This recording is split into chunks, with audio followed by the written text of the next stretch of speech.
ordem contrária será na quinta, porque vamos entrevistar o Rui Pimenta, do PCO, na quinta-feira, às 19 horas. Então, vamos ver. Pelo menos está prometido. Vamos ver se... Sei lá. Vou ficar que nem a noiva no altar, assim. Ficar esperando, tal, o noivo não aparece. Que horror. Apoia a live, apoia a nossa live aqui. Chave Pix, contribua. Aquilo que a cabeça quer e o que o bolso permitir. A cabeça e o coração, né? Quer e o bolso permitir, para garantir a longevidade na nossa live aqui, a nossa produção de conteúdo independente politicamente, independente de algoritmos, realidades artificiais e robôs. Tá? Então, apoia a nossa live, porque agora vamos para onde? Para onde vamos aqui? Os livros do Humilde Blogueiro, sensacional, os livros do Humilde Blogueiro. Vamos repetir a dose. Olha, eu vou te confessar uma coisa. Hoje eu estou confessional aqui. Eu estou assim num espírito confessional.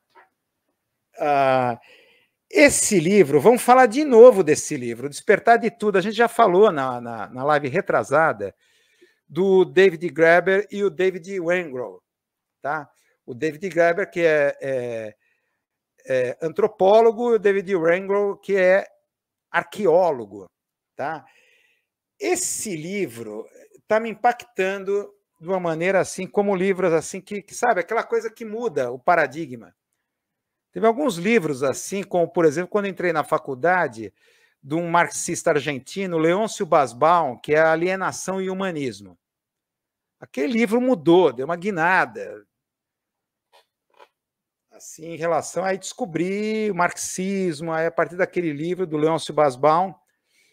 O outro, Stavan Mesaros, marxista húngaro, não sei se Stavan Mesaros, mas toda a teoria da alienação marxista. Outro livro que me marcou. Se sabe, aquela coisa de mudança de paradigma. Você pensava uma coisa, depois que lê o livro, começa a pensar outra totalmente diferente. Lucien Goldman. São livros assim. Esse é um deles, né?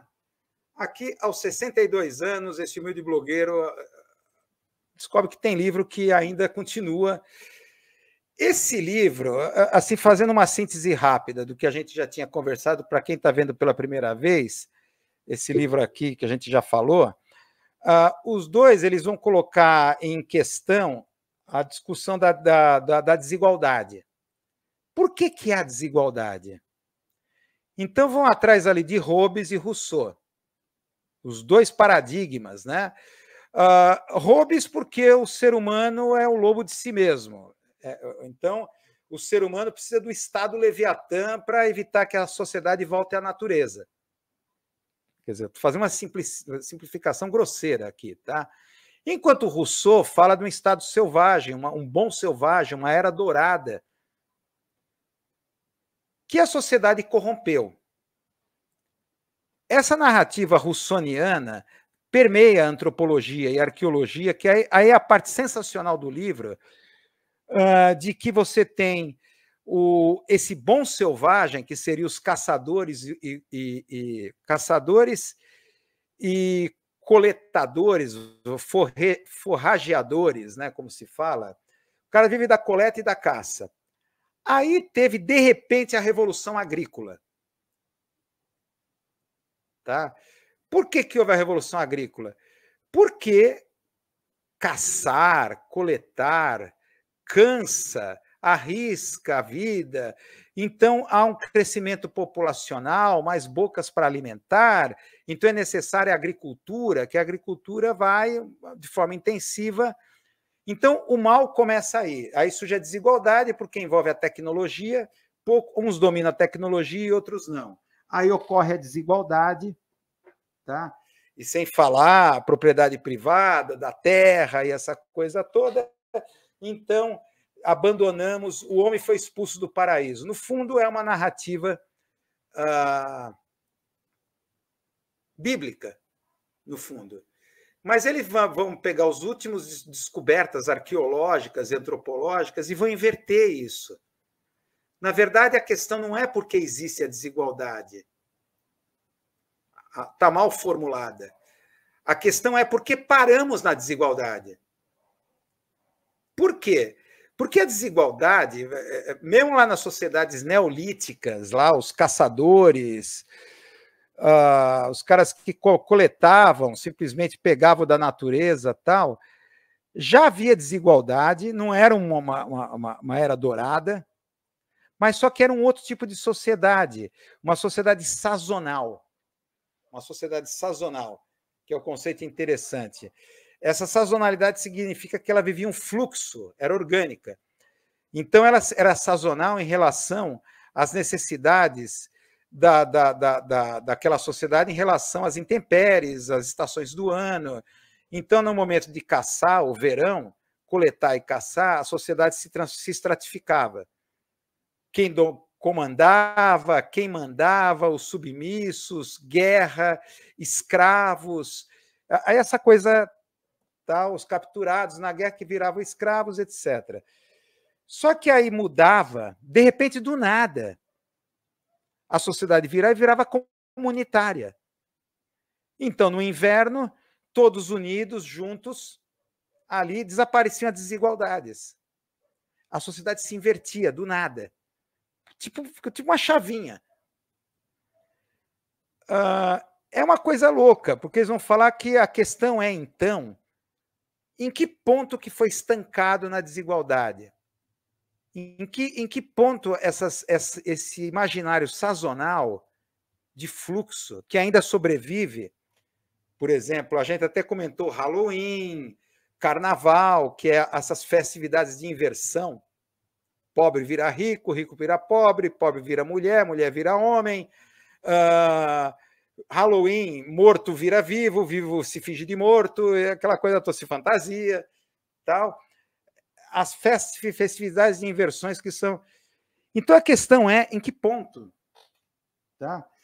E a questão é que a leitura que eles vão fazer do Max Weber é uma das coisas mais sensacionais que eu já vi, a leitura, porque a certo ponto lá na Califórnia, nas sociedades neolíticas, tal, as, digamos assim, evidências arqueológicas de sociedades que poderiam ser interpretadas como protestantes, porque era questão da glorificação do trabalho, não havia escravos, porque se você arruma um escravo, você fica gordo e roliço. Você não trabalha, fica preguiçoso. Isso não é moralmente bom. Enquanto sociedades ao norte da Califórnia, ao noroeste, era exatamente o contrário. Não, ficar gordo e roliço é legal.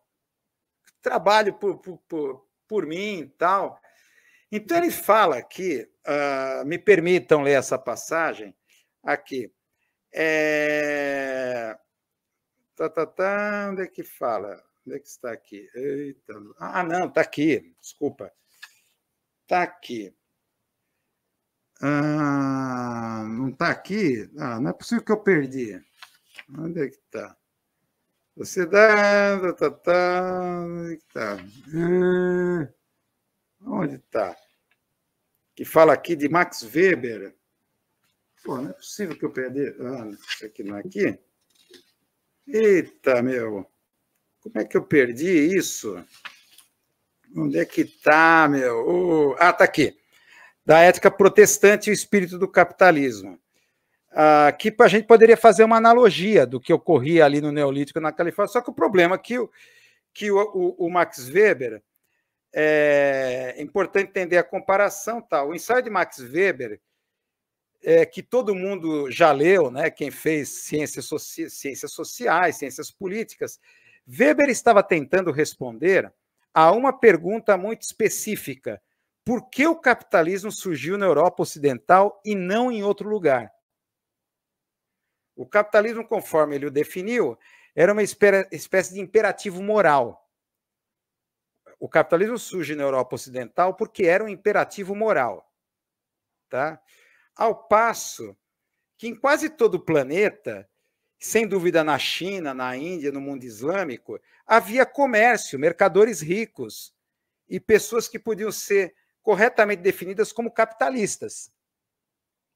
Por que não há capitalismo? Havia troca de mercadorias, pessoas ficavam ricas, comerciantes, mas não era considerado capitalismo, o que torna isso, na Europa Ocidental, capitalismo, como um imperativo moral.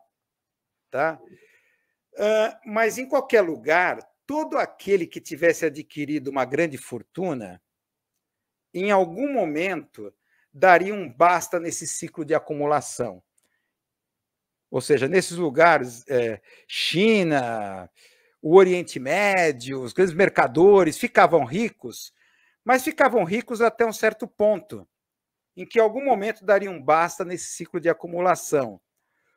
Ou compraria um palácio, ou essa pessoa muito rica, eu vou comprar um palácio, vou viver na Babesca, pronto, para gozar a vida, ou sofreria enorme pressão moral de sua comunidade para usar seus rendimentos em obras religiosas ou públicas, ou em festejos regados a álcool. Em geral, um pouco das duas coisas. É o potlatch, que muitas sociedades, essa da costa noroeste que ele fala, o excedente econômico é consumido em festas, beberragem, tal. Acontece aí que está o Max Weber. O capitalismo, por sua vez, o que faz esse capitalismo, por sua vez, demandava um reinvestimento constante, convertendo a riqueza do indivíduo numa máquina de criar mais riqueza, aumentar sua produção, expandir suas operações e assim por diante. Então, o que ele está colocando ali, que o que torna esse capitalismo é que, ao contrário das outras sociedades, em que há desigualdade, então o cara fica muito rico, chega um ponto que para. Ou ele constrói um palácio e vai viver na Babesca, ou ele vai gastar aquilo em festas religiosas, grandes festas, comemorações. Minha filha vai casar, festa para todo mundo, tal. Muita beberagem e tudo mais. Acontece que o Max Weber descobre na Ética, Proteção e Espírito do Capitalismo um imaginário que é um imperativo moral que não pode parar. Você tem que acumular, acumular, acumular, como fim em si mesmo. Então, um dos pontos que está sugerido nesse livro, em que momento ali estanca, a sociedade estanca na desigualdade, vem nesse imperativo moral. Foi uma coisa que eu sempre pensei, você tem mercadores lá na China, Oriente Médio, por que não há capitalismo? Há mercadoria, há dinheiro, porque a circulação de dinheiro e mercadoria não é a forma ainda dominante. Ela se torna dominante por esse imperativo moral em que você tem que acumular. Eu não preciso de mais, mas eu tenho que ter mais, porque é um imperativo moral. Claro que isso se secularizou. Tá? Ninguém mais pensa em calvinismo, protestantismo, mas você vê isso, talvez, os fundamentos dessa coisa da financiarização, uma acumulação constante, de tal maneira que os 1% mais ricos têm que ficar mais rico ainda, cada vez mais. Não para, não tem um potlatch as sociedades atuais para que essa grana seja queimada em festividades, beberagem e tudo mais. Essas festividades, essas beberragens e toda, apenas virou mercadoria para acumular mais. Tá? Então, esse livro se aproxima de uma coisa muito interessante de outro autor, para a gente terminar aqui, aí o grande Max Weber, tal, Cornelius Castoriadis, esse livro é a Instituição Imaginária da Sociedade. Não sei se alguém já ouviu falar desse filósofo grego, mais radicado na França. Ele, ali nos anos 80, ele fazia parte do grupo Socialismo ou Barbárie. Ele, Claude Lefort, parece Foucault, né? Ele era grego, origem grega. Esse livro é a Instituição Imaginária da Sociedade. Eu acho que esse livro aqui do Despertar de Tudo se aproxima muito. Porque ele fala qual é a opção, o que levou os homens a fazer agricultura. Os indícios arqueológicos eles começam a indicar que não foi uma questão Há necessidade de mais boca para alimentar. Tem que produzir mais. Simplesmente sociedades conviviam em coleta, caça e uma agricultura de vazante muito temporária. Tá? Por quê? Porque as pessoas não queriam trabalhar tanto, e mesmo assim dava comida para todo mundo. Não é um argumento malthusiano ou neomalthusiano. Então temos que produzir porque tem muita gente no mundo para alimentar as bocas. Não. É esse momento que o livro aqui está interessado. Em que momento a revolução agrícola, as sociedades vão ficar estancadas nela. Aí as sociedades agrícolas intensivas, extensivas, como aqui no Brasil, aí o agropop, por exemplo. Para eles a questão não é alimentar o mundo. Você sabe que se produz de alimento daria para alimentar 2, 3, 4 vezes o planeta. A questão não é essa. Tá? Parece que há uma instituição imaginária na sociedade.